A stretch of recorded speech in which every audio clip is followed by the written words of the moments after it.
Good morning everyone and welcome to another Marks Market update with me, Tania, today. Just wrapping up the week that's been. So for the past week, ending the 6th of November, we had a 60.9% clearance rate. So that brings me really interestingly to my next topic, which was the block auctions last night. Interestingly enough, they had a 60% clearance rate with 3 of the 5 selling.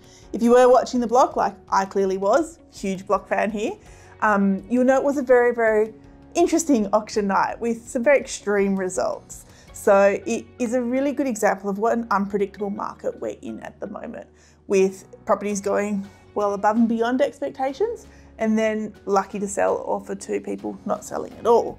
So what can you do when you have a market which is so extreme? I just wanted to give 3 really simple tips of the best ways we'd recommend moving forward. So tip number 1, preparation. Know your objections. So the houses on the block, obviously there were very few objections, but in a market like Canberra, that's identifying anything that buyers might be concerned about. Maybe some unapproved structures, doing some works, making sure those maintenance issues are sorted. Tip number 2, presentation. Again, block, very well presented, nothing to worry about there.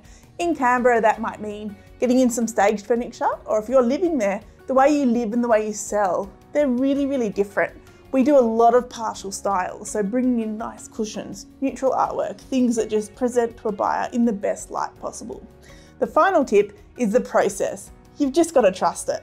So the block last night, the 2 properties that passed in, you could see it was really interesting. They wanted the property to pass in. They knew then moving forward, they had a chance to get in excess of what the property was valued at based on the auction. And that's based on the previous sale, the first one going for so much.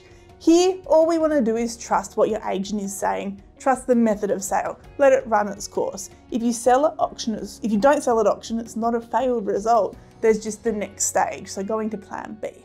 I hope that helps. 3 simple tips: preparation, presentation, and process. We've learned that ourselves and we use that day in, day out. And the block is a great example of how it can be used as well. We'll talk to you next week. Bye.